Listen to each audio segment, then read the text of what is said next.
Ciao Valentina, mi chiamo Giulio, sono psicoterapeuta e lavoro nella zona del primo focolaio lodigiano tra gli ospedali di Casalpusterlengo, Codogno, Lodi. Sono uno psicoterapeuta che coordina un servizio psico-oncologico di cure palliative per quell'azienda ospedaliera. Il 21 febbraio stavo per recarmi in ospedale a Codogno per fare una consulenza in un reparto. Mi erano già al mattino presto arrivate le notizie del famoso paziente 1 e ho cercato di chiamare i colleghi, ma erano irraggiungibili, e quando sono arrivato in ospedale ho capito perché fossero irraggiungibili, perché comunque la situazione in quel momento era distopica, come le immagini che fino al giorno prima vedevamo dalla Cina, senza immaginare che poi sarebbero diventate la normalità. Mi sono visto tutte quelle persone scafandrate in biocontenimento, per cui lì ho percepito il rischio per me stesso. I miei diretti responsabili mi hanno detto: Giulio, non entrare, perché se entri poi difficilmente uscirai, perché avrei dovuto restare in una quarantena all'interno della struttura sanitaria, quindi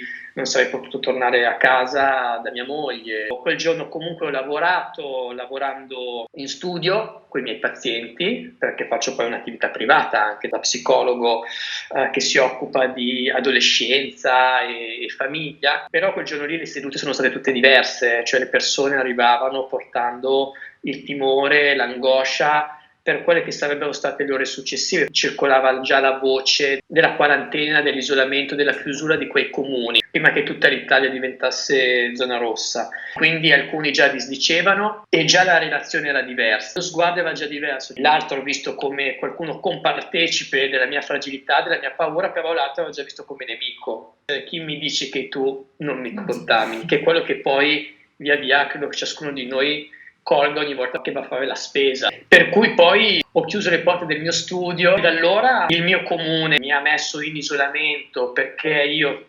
transitato in area rossa e lavorato nei presidi ospedalieri dovevo stare in quarantena. Ho fatto subito dei tamponi, quando all'inizio i tamponi te li facevano quasi a tappeto, ma ero negativo. Ma ho scoperto che appunto solo nella mia equipe, in cui siamo una trentina tra medici e infermieri, io ero solo uno dei 6 negativi. Personalmente è successo che i miei genitori, entrambi contemporaneamente, sono stati positivi al Covid, perché ho un padre over 70 con le famose pregresse patologie rischiose. Lui lavora in un ospedale comunque come consulente, si è infettato e ha infettato mia madre. Per fortuna entrambi in una maniera non grave da dover essere ospedalizzati, nonostante sia passato più di quasi un mese dal loro esordio di sintomi, sono ancora positivi, avendo dovuto poi accompagnarli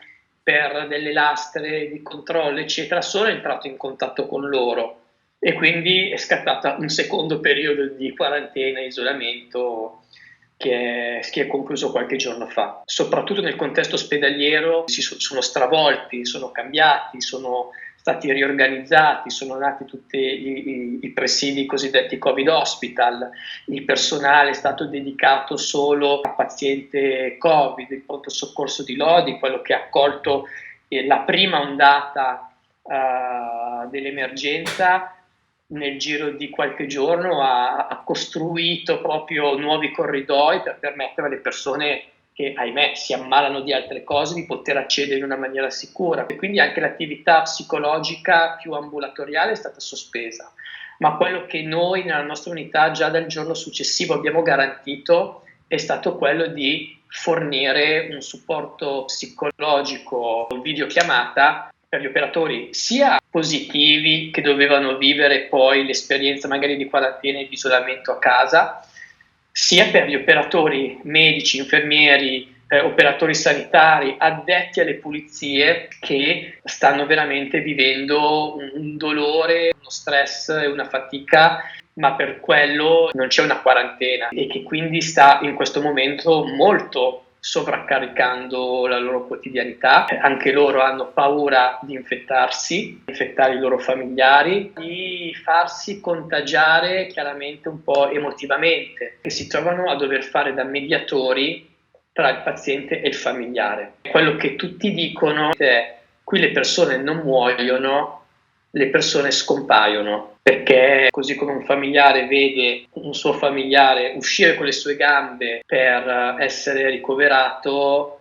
poi ahimè la situazione magari degenera e poi non lo possono più vedere. Solo recentemente tutta una serie di salme, no, sono state potute essere restituite ai propri familiari, così come i familiari stessi si trovano a dover chiedere e a dare tutta una serie di messaggi, indicazioni. Gli operatori sanitari si trovano sovraccaricati di responsabilità, del dover non sbagliare, della paura di fallire, di quei reparti cosiddetti di terapia subintensiva che chiedono aria, implorano con lo sguardo e che quindi sentono di dover rispondere a tutte quelle necessità. Ci accorgiamo anche con tanti colleghi, confrontandoci, come sono cambiati i sogni delle persone e degli operatori sanitari in questo tempo. Ci dicono: arrivo a casa che sono stremato, che voglio dormire, ma ho paura di addormentarmi, perché se mi addormento ho gli incubi, perché sogno ancora gli sguardi dei pazienti che mi chiedono qualcosa. Quello poi diventa un loop da cui non escono, e questo crea proprio una diffusione di disturbi del sonno e di altre sintomatologie ansiose molto diffuse. E stanno anche uscendo un po' di articoli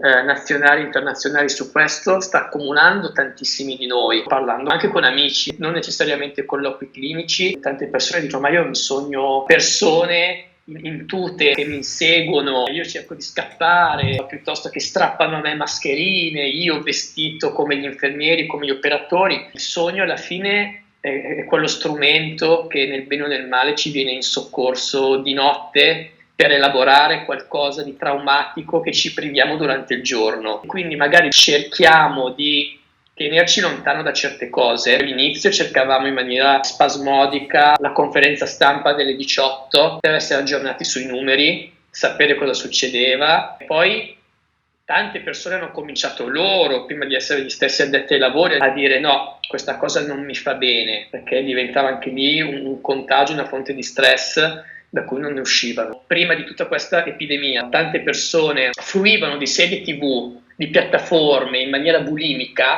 Adesso, se devo vedere un film in cui vedo persone fuori che fanno l'aperitivo, scene che mi ricordano della mia vita fino al 21 febbraio, dico: oh, ma voi siete troppo vicini, sono folli, ma quelli sono dei matti. Non è più Black Mirror il genere distopico, è la quotidianità di prima che ci sembra assurda rispetto a quello che ci immaginiamo possano essere i prossimi mesi. Quindi tante persone dicono: preferisco guardarmi un film di fantascienza. Non a caso il grande successo che Harry Potter ha avuto in questi mesi, tante persone abbiano scelto in una maniera un po' curativa di spostarsi anche su un tema un po' fantasy, pazienti affetti da Covid. I temi, no, molto condivisi passano dal senso di colpa, soprattutto per alcune famiglie, di essersi ammalati, per la paura poi di contaminare qualcuno a loro vicino. Quindi lo stigma un po' dell'untore. Poi il senso di colpa e di frustrazione, domandandosi: come ho fatto a prenderlo? Sono stato stupido, avrei dovuto usare una mascherina senza valvole perché può essere passata la famosa gocciolina. Quella forma di pensiero mi serve per elaborare questa mia diagnosi, questa mia condizione. Non devono però diventare pensieri poi maniacali e ossessivi. Poi, nonostante io possa essere poi guarito, cioè ho un tampone che mi dice sei negativo e me lo dice 2 volte, però c'è il continuare a sentirsi ammalati, avere l'habitus del malato. Facendo i colloqui, no, a distanza da casa, continuano a rimanere in pigiama, continuano a restare a letto, come se avessero paura anche un po' a riprendersi la vita di prima. È vero che siamo in casa, non stiamo andando al lavoro e possiamo essere tutti più comodi, però che fine ha fatto la maglietta o, per una donna, il trucco, il rossetto che ti mettevi fino a quel giorno? Perché quello vuol dire riprendere un contatto con la persona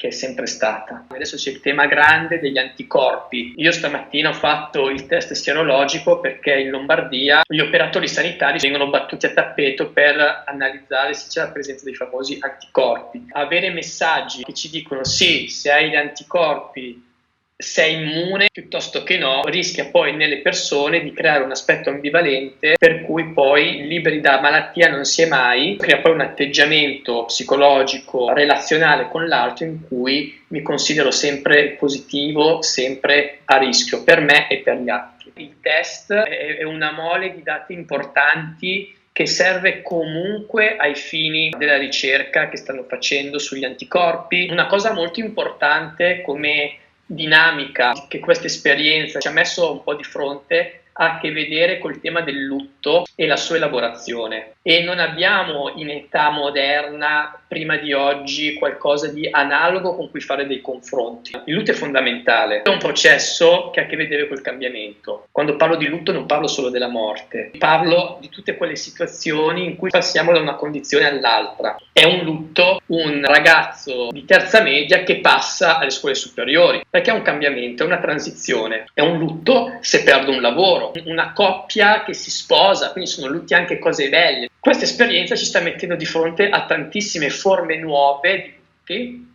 e alcune le ha anche congelate, perché qui abbiamo generazioni che sono venute a mancare, è venuta a mancare la generazione dei nonni, e alla faccia di chi pensava che agli adolescenti non interessano molto gli anziani, noi terapeuti vediamo quanti ragazzi stanno soffrendo per la perdita del nonno. La loro generazione, la cosiddetta generazione Z, no, cioè di quelli nati dopo l'11 settembre, sono stati allevati dai nonni, perché i genitori, comprensibilmente, giustamente, inevitabilmente a lavorare, i nonni che hanno svolto molto una funzione genitoriale importantissima. Dal giorno alla notte è venuto a mancare questo strato sociale e questi ragazzi si sono sentiti in qualche modo orfani, e per di più magari senza poter celebrare un rito funebre. Il lutto, nel suo significato sano, va ritualizzato. È doloroso, ma è un dolore che ha un senso per fare quel cosiddetto passaggio di crescita post-traumatica. I riti, qualunque essi siano, servono per un passaggio. Questo